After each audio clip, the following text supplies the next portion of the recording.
Hi అండి, నమస్తే. నేను మీ Malleswari. Welcome back to Malleswari kitchen. ఈరోజు వీడియోలో ఎలాంటి రసం పొడులు వేయకుండా టమాటా రసం సింపుల్గా ఎలా చేసుకోవాలో చేసి చూపిస్తానండి. ఈ రసం అన్నంలోనే కాకుండా గ్లాసుల్లో కూడా పోసుకొని తాగుతారు, అంత టేస్టీగా ఉండిద్దండి. చేయడం కూడా చాలా ఈజీ అనమాట.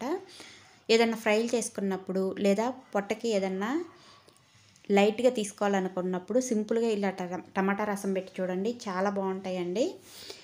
ఈ టమాటా రసం చేయడం కోసం ఫస్ట్ గిన్నెలోకి బాగా ఎర్రగా పండిన ఒక 5 టమాటాలని తీసుకుంటున్నాను. అదే కేజీల్లో అయితే ఒక అర కేజీ వరకు ఉంటాయండి. ఈ టమాటాలన్నిటిని కూడా శుభ్రంగా నీళ్ళతోటి కడిగిన తర్వాత చాకుతోటి ఇలా ఘాట్లు అనేది పెట్టుకొని ఒక గిన్నెలో తీసుకోవాలి. చింతపండుని మీడియం సైజులో ఉసిరికాయలు ఉంటాయి కదండి, అంత సైజులో చింతపండుని తీసుకొని ఈ చింతపండును కూడా 2-3 సార్లు నీళ్ళతోటి కడిగేసి ఈ గిన్నెలోకి తీసుకోవాలి. ఇప్పుడు 1 అర లీటర్ వరకు వాటర్ కూడా పోసుకొని ఈ గిన్నెని స్టవ్ పైన పెట్టేసుకొని ఒక 10 నిమిషాల పాటు ఫ్లేమ్ మీడియంలో పెట్టేసుకొని ఉడకనివ్వాలి. అదే మీరు ఇంకా ఫాస్ట్గా ఈ టమాటాలను ఉడికించుకోవాలనుకుంటే ఇవన్నీ కూడా కుక్కర్లోకి తీసుకొని ఫ్లేమ్ మీడియంలో పెట్టేసుకొని 1-2 విజిల్స్ వచ్చేంత వరకు ఉడికించుకుంటే సరిపోద్ది. టమాటాలు ఇలా బాగా ఉడికిన తర్వాత ఇప్పుడు ఒక గిన్నెలోకి ఇలాంటి జల్లెడ పెట్టేసుకొని ఈ టమాటాలన్నింటినీ జల్లెడలోకి తీసుకొని పూర్తిగా చల్లారనివ్వాలి. ఇవి చల్లారేలోపు చిన్న రోట్లోకి 1 స్పూన్ జీలకర్ర వేసుకొని మరీ మెత్తగా కాకుండా కొద్దిగా కచ్చపచ్చగా దంచుకోవాలి. చూడండి, ఇక్కడ వీడియోలో చూపిస్తున్నాను. జీలకర్ర ఈ విధంగా నూరుకొని పెట్టుకున్న తర్వాత పొట్టు తీసేసిన ఒక 10 వెల్లుల్లిని కూడా వేసుకొని ఇలాగే కచ్చపచ్చగా దంచుకోవాలి. మరీ మెత్తగా అయితే అవసరం ఉండదండి. అదే మీరు చిన్న మిక్సీ జార్లో వేసుకునేటట్టయితే జీలకర్ర వెల్లుల్లి 2 ఒకేసారి వేసుకొని మిక్సీ వేసుకుంటే సరిపోద్ది. చూడండి, ఈ విధంగా నూరుకొని పెట్టుకోవాలి. ఇప్పుడు టమాటాలు కూడా బాగా చల్లారినవి, వీటిని పైన పొట్టు తీసేసుకొని పెట్టుకోవాలి.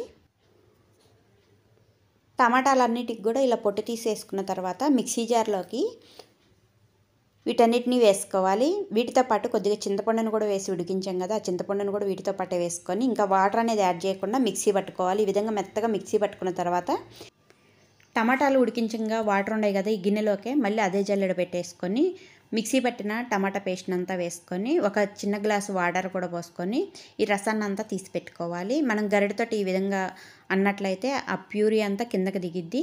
చూడండి, ఇక్కడ వీడియోలో చూపిస్తున్నాను. ఈ విధంగా అనేసి ఈ జల్లెడిని పక్కన పెట్టేసుకొని తగినన్ని వాటర్ పోసుకోవాలి ఈ టమాటా రసంలోకి. ఇలా వాటర్ పోసుకున్న తర్వాత ఇప్పుడు ఇందులోకి రుచి సరిపోను సాల్ట్, అలాగే ఒక 1/2 టీ స్పూన్ పసుపు, 1 అర స్పూన్ కారం వేసుకోవాలి. కారం అనేది ఎక్కువ అవసరం ఉండదండి, 1 అర స్పూన్ అయితే కరెక్ట్గా సరిపోద్ది. ఇలా కారం కూడా వేసుకున్న తర్వాత బాగా కలుపుకొని పెట్టుకోవాలి రసాన్ని. ఇప్పుడు తాలింపు వేయటం కోసం ఫస్ట్ స్టవ్ పైన ఒక గిన్నెని పెట్టుకొని ఇందులోకి 1 టేబుల్ స్పూన్ ఆయిల్ వేసుకొని ఆయిల్ కొంచెం వేడైన తర్వాత 1 అర స్పూను తాలింపు గింజలు, 2 ఎండుమిరపకాయలు తుంచుకొని వేసుకోవాలి. ఒక మీడియం సైజు ఉల్లిపాయలని సన్నగా కట్ చేసుకొని వేసుకోవాలి. అలాగే ఒక 2 పచ్చిమిర్చిని కూడా మధ్యలోకి కట్ చేసుకొని వేసుకొని 2 రెమ్మల కరివేపాకును కూడా వేసుకొని ఇవి కాస్త పచ్చివాసన పోయేంత వరకు ఫ్రై చేసుకుంటే సరిపోద్ది. మరీ ఎర్రగా వేయించాల్సిన అవసరం లేదు. ఇలా ఫ్రై అయిన తర్వాత ఇప్పుడు ఇందులోకి కొద్దిగా ఇంగువ వేసుకోవాలి. ఇంగువ మాత్రం స్కిప్ చేయకుండా వేసుకోండి. రసంలోకి ఇంగువ వేసుకుంటే టేస్ట్ అనేది చాలా బాగుండిద్ది. ఇప్పుడు మనం నూరించిన జీలకర్ర వెల్లుల్లి మిశ్రమాన్ని కూడా వేసుకోవాలి. ఫ్లేమ్ సిమ్లో పెట్టేసుకొని వీటిని కూడా వేసుకున్న తర్వాత ఆయిల్లో 1 నిమిషం పాటు వీటన్నిటిని కూడా ఫ్రై చేసుకోవాలి. ఈ వెల్లుల్లి ఆయిల్లో ఫ్రై అయితే మంచి ఫ్లేవర్ అనేది వచ్చిద్దండి. ఫ్లేమ్ సిమ్లో పెట్టేసుకొని ఇలా 1 నిమిషం పాటు ఫ్రై చేసుకోవాలి. కంటిన్యూస్గా అడుగంటకుండా ఇలా ఫ్రై చేసుకోవాలన్నమాట. చూడండి, ఈ విధంగా ఫ్రై అయిన తర్వాత ఇప్పుడు మనం కలిపి ఉంచిన రసాన్ని కూడా గిన్నెలోకి యాడ్ చేసుకోవాలి.